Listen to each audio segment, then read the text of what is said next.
Hey, this is Andreas from eSurfer and the eFoil School Berlin. We are teaching since 2018. Our students learn on eFoils, Audi e-tron and the Fliteboard. And today we will show you how to eFoil on the Fliteboard. Okay, let's go. So now we are right at the water. The shop is 5 meters over there. The boards are 5 meters here and the water is just 3 meters here. In our school, all our instructors are using a radio headset so they can talk to you in real time, which makes it much easier to learn the eFoiling. And yes, you have to go into the water. Just don't try to go from the dock directly on the board. It doesn't work. We have to go into the water. And be aware, there's a mast with a big wing, especially for beginners. They usually use big wings. So in the last third of the board, just remember there is a mast and a wing and just try not to hit it with your feet. If you are aware and you think about it, it's easy, nothing will happen. Just always keep in mind there is something underneath. So when you are on the water, the board is in the water, what you do is you go onto the board and you go as much as possible to the front until the nose goes under the water. That's not good because the Bluetooth remote will have no contact. The antenna is here in the board, so go back a little bit so that the nose is out of the water. This is a Fliteboard remote. It will be always locked, so it's safe in case you hit it by mistake. So what you need to do is you push it once, push the minus button, and then it's hot for 5 seconds. So you have to accelerate in the next 5 seconds or it will lock again. So 1 time, 2 time, and now actually you can accelerate. It will always start in gear 1, which is very slow. So that's fine for beginners. But what you will notice once you accelerate, the nose wants to go up. It wants to go up and you have to go to the front to keep the board parallel to the surface. No matter if you fly or on the surface, it always has to be parallel. Not like this, because otherwise the wings will stop you. So if you accelerate, you have to be something like here. Look how much I'm in the front.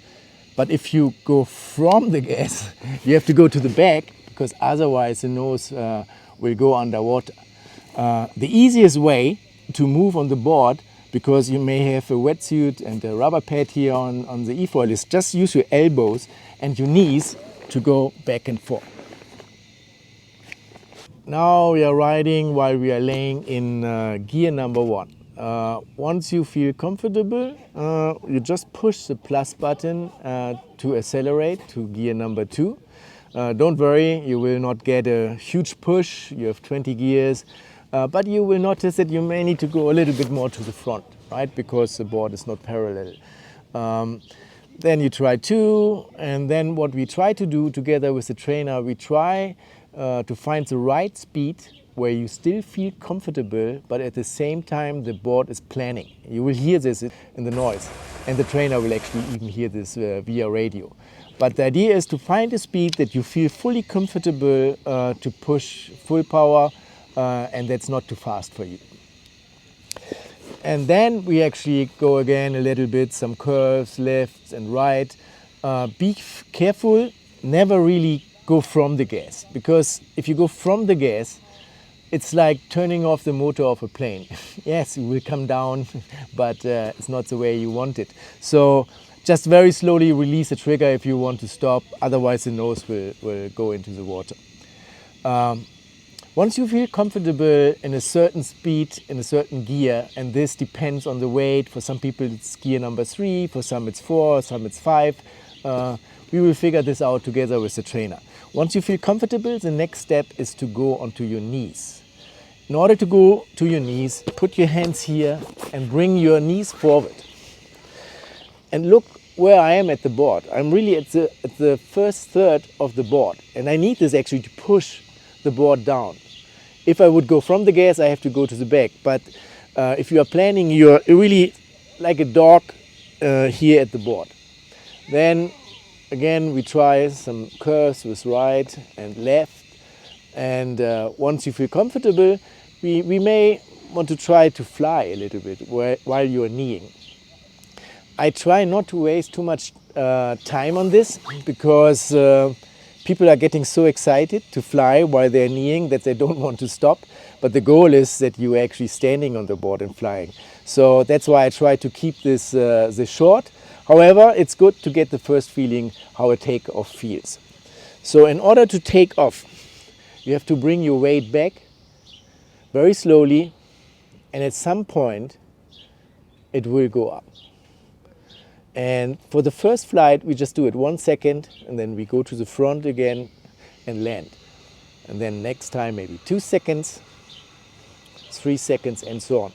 However, when you touch down and touch down and touch down, the board will get slower and slower. So after the second or third time, you need to go back to the surface, give it some time to accelerate again before you go up again. If you are something like this and you didn't take off, that's not a problem. Then you just do something like this. And there will be the point and it will go up.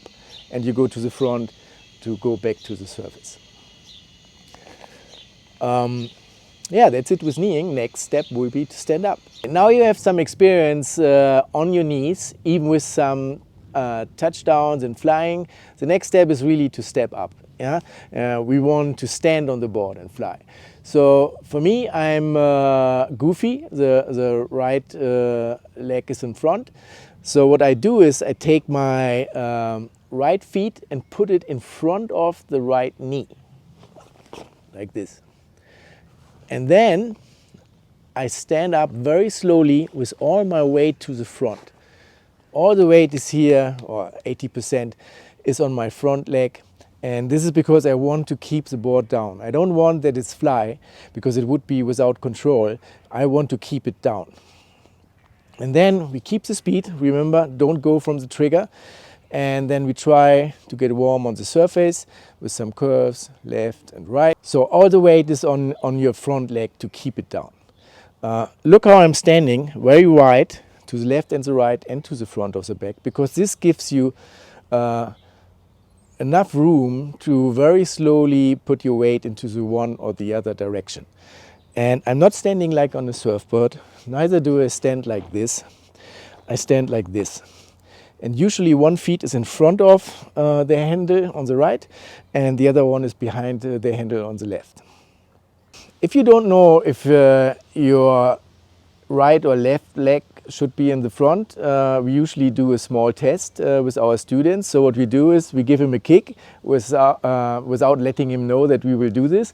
And sorry for that, but so this was his right leg.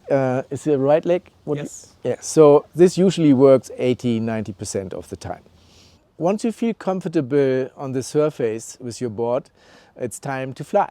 Yeah, you have already a little bit practice while you were kneeing. So it's the same procedure, right? You bring your weight to the back very slowly, and there will be the point where it actually starts flying. And you start again with 1 second, touch down again, 2 seconds, touchdown again. And remember, with every touchdown it will get slower and slower, so at some point you have to give it some time on the surface to have the right speed again. If your weight already too much to the leg, the leg in the back, and you are still not flying, this would be actually a sign that you are actually too much to the front. So in this case you have to bring your feet back. You are doing this while you go to the front again, so that you are stable on the surface, and then you move slowly your feet to the back, and then you try again. And the ideal position is that you are standing very comfortable, very relaxed when you are flying. This foot position everybody has to figure out himself. It really depends on the weight. It also depends on if you are going against the wind or if the wind is from the behind. If it's from behind, the wind actually will push you down. If the wind is from the front, it actually will pull you up. Now it's important that you fall in the correct way so that you don't hurt yourself. If something is going wrong, just don't try to keep on the board for the very, very last, because what might happen is that you go into this direction and fall into the wing. If you let you fall early enough, nothing will happen. Just let you fall into the direction you are falling anyways. You don't have to jump, just let you fall to the left, to the right, or to the back. Try to avoid to fall to the front, because then the board might go behind you. If you are flying and you feel uncomfortable, you can try actually to go to the front again and actually go back to the surface. So this may help the problem. If not, just let you fall. I would say, let's go to the water.